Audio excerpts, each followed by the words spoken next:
وبركاته أخواني من العراق.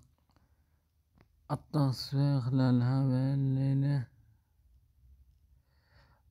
أمطار تصخرمات وكركوك وأربيل والموصى وأمطار فرج على شيراز السليماني وقلعة الزوا جنوب سنجار وشمال سنجار، والأمطار تتراجع عن الشرقاط وهنا وعلى تكريت، ثم تتراجع الأمطار خلال الصباح فجر اليوم.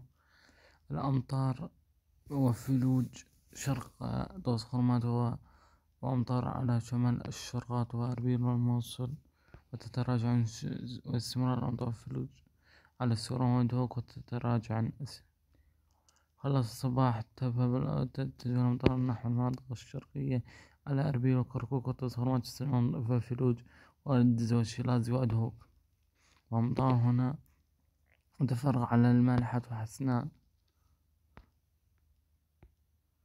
ثم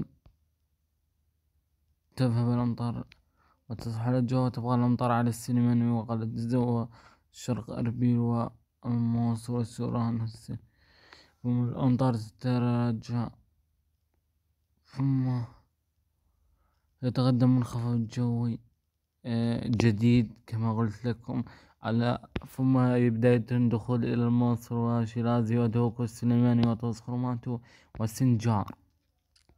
مع منتصف الليل يدخل هذا المنخفض الجوي بكامل قوته على سنجار ودهوك، فقد أمطر شيرازي فلوج وقلعة الزوا تراجع الفلوج السليماني أمطر وفلوج على شمال السليماني وتصخرماته، ثم يذهب باتجاه شيرازي أمطار قوية وفلوج وإدهوك وسنجار وأربيل وقلعة الزوا أمطار خفيفة، الحدث ستكون خفيفة. مع ساعة الصباح تظهر الأمطار تبقى على الموصل وأمطار وفلوج على شيرازي وأمطار خفيفة على بوجود والشرقاط إن حدث تكون خفيفة، لكن بعد الظهر تنشأ سحب رعدية على الموصل وأربيل وأدهوك وشيرازي وعلى الدزوة بصيدا والسليمان أمطار خفيفة أمطار رعدية هنا على الشرقاط والموصل وسنجار وإدهوك وأربيل وكركوك وتصخرمات والميدان السليمانية وأجواء مستقر في المناطق الجنوبية، ثم تتراجع الأمطار خلال الليل، ثم تصبح أمطار وتستمر الأمطار الرعدية. هنا الأمطار الرعدية تتراجع مع منتصف الليل. قبل منتصف الليل وتبقى الأمطار الرعدية مستمرة ساعة أو ساعتين، لكن ليس على كل المناطق العواصف الرعدية، وأمطار غزيرة على أربيل وأدهوك، وأمطار رعدية هنا على الشرقاط والثلوج على سمات التصخيمات. منخفض الجو ثم يقادر المنحسر من السوران وأجواء مصر في الجمعة تستمر الأمطار على سوران والسليمانية، ويأتي منخفض الجو الجديد يشمل تكريت وأمطار رعدية على جنوب سنجار وتصخرمات وأربيل والدهوك وشيلاز وعلى الزوا والسليماني وأبي صيدا وسامراء وحديثة والقائم أمطار خفيفة وأبو جد وعلى أبي صيدا، وهنا خاصة بعقوب أمطار متفرقة.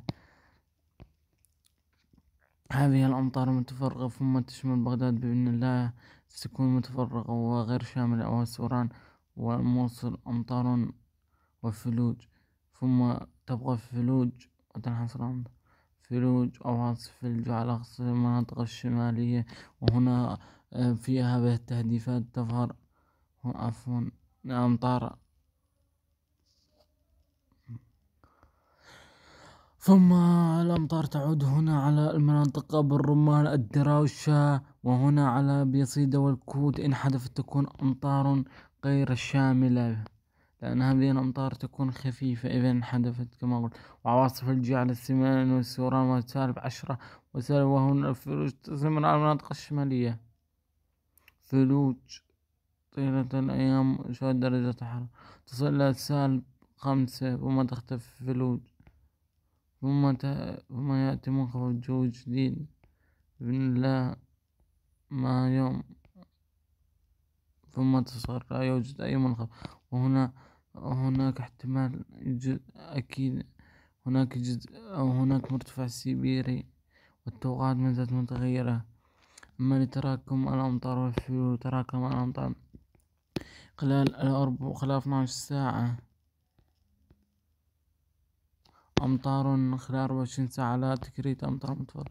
خلال 24 ساعة الأمطار تزداد على تكريت، وخلال 3 أيام و5 أيام، ولمدة 10 أيام.